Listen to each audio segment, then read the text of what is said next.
大家好，我是魔法创作室，欢迎大家收看我的视频。橡皮筋是生活里非常常见的小物品，别小看它这样小小一个，它的用途可大了。今天小编这里就和大家分享几个橡皮筋的小妙招，大家绝对没想到，橡皮筋还可以这样用，大家一定要学起来。妙用一，每个有孩子的家庭里呢，都会有一堆的笔，或者各种各样零零散散的小物件，可是没有收纳盒，直接放在桌面，会显得乱七八糟的。遇到这样的问题，教你一招解决方法。准备一个衣架，再用橡皮筋打一个圈，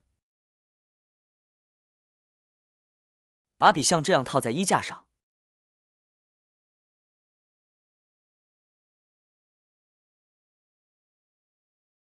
这些小物件就可以被很好的收纳了，既不散开，而且呢还节省空间。像日常经常使用到的工具，用完总是随处乱放，在想用时总是找不到。那么我们也可以通过这个方法，将其收纳起来，这样下次在使用时，一眼就能够找到目标了，解决了很多家庭困扰的烦恼。妙用二：香皂防滑。家里的香皂如果直接放在洗手池边上，就很容易会泡软发白，而且非常容易滑落，使用起来很不方便。这时我们就可以在香皂上面两头各捆上一根橡皮筋，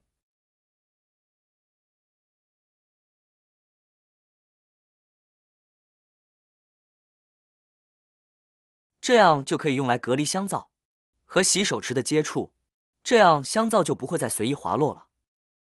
用这个方法来收纳香皂，还方便香皂滤水、风干，这样放置香皂时就不会再被泡白了，也不会把洗手台弄得脏乱差，减少了细菌的滋生，而且呢还增大了摩擦力，防止香皂从洗手池上滑落下来。妙用三：大家家里都会有洗手液、沐浴露、洗发露，它们都是这种挤压式的包装，我们每天呢都会用到。比如我们爱压洗手液呢，就会挤出来一堆，每次洗手时挤的太多也就浪费了。这时呢，大家可以拿一根橡皮筋，然后将其捆扎，放在洗手液伸缩头的下方。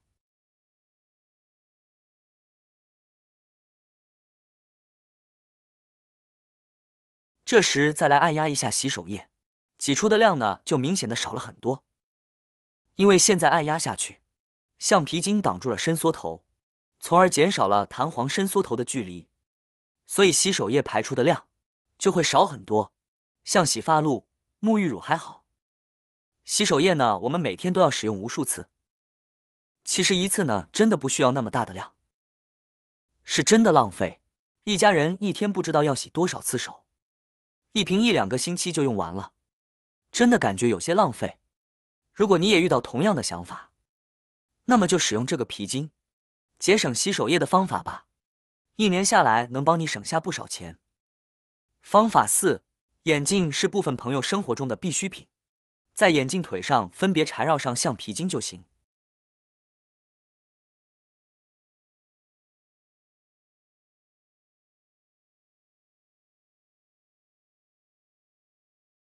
就像我这样2个角都缠上，缠绕好之后，戴上耳朵后面的皮肤与橡皮筋，可以起到很好的摩擦力。不管低头日常生活，就算是跑步，眼镜也是牢牢的架在我们的鼻子上面，纹丝不动。妙用5：相信大家在喝汤或者是喝粥的时候，都会遇到这样的一个情况，那就是把勺子放在碗里，不一会勺子就滑到碗里面去了，这样再用手去捞出来，又感觉很脏，用筷子去夹出来，还得把勺子再拿去清洗干净之后，才方便使用。每次都这样，真是太麻烦了。这时我们就可以利用到这个橡皮筋，将橡皮筋绑在勺子的末端，可以多绕2圈绑紧，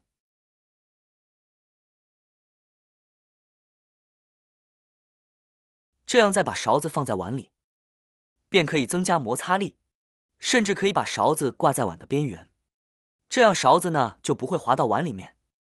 既不会弄脏糖水，喝汤喝粥都很方便了。妙用6：开玻璃罐。家里的玻璃罐头在冰箱里存放太久后，非常难将它们打开。大家可以试试看，将多个橡皮筋套在玻璃罐头的盖子上，然后用力转动，应该就可以将罐头打开了。橡皮筋增加了摩擦力，让我们的手可以更好的用力，就可以轻轻松松将罐头盖子打开。另外，如果还是打不开，大家可以试试看用汤匙撬一撬罐头的盖子，这个部位可以将罐头里的气体释放出来，自然的罐头盖子就可以轻松打开。妙用7：如果你家里有小孩要喝奶粉的情况下，用勺子去舀奶粉时，不好去计量奶粉的用量，这时我们依然可以用到橡皮筋。具体怎么用呢？那就是把橡皮筋竖着放在奶粉罐上或者调料碗上，这个方法对任何调料都适用。然后用勺子舀起奶粉时或调料时，就在橡皮筋上刮一刮，把多余的奶粉刮下来，这样就知道具体用多少了，不会造成用多或用少的情况。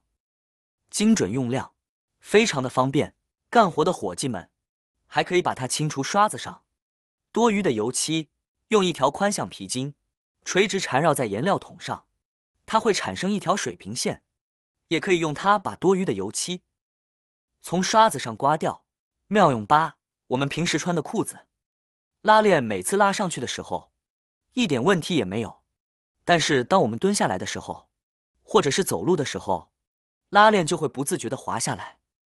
很多人认为可能是拉链本身出现了问题，这时候呢就会去更换一个拉链。如果我们来不及更换，拉链还总是往下滑，当我们出门的时候，是不是感觉会特别的尴尬？紧急情况，我们可以用橡皮筋解决。我们把橡皮筋穿过下面的小洞，再把橡皮筋穿过来。穿过来了之后，我们把橡皮筋扣在我们的扣子上方，再把扣子扣回去。当我们扣好之后，我们从外面呢是看不出任何异常的，这样即便是拉链坏掉了，拉链也不会往底下滑，解决了很多男生女生的尴尬，太实用了。看完这些关于橡皮的小妙招，您是不是也觉得很实用呢？平时买东西有橡皮筋时，就可以将它收起来，用到的时候就拿出来，真的非常实用哦。好啦，今天的视频内容呢就分享完了。喜欢我的视频的朋友们，记得点赞、转发、分享哦。希望可以帮助到更多的朋友。或许你有更多更实用的小技巧，欢迎评论区留言分享哦。点击我的视频头像，还可以观看更多的生活技巧。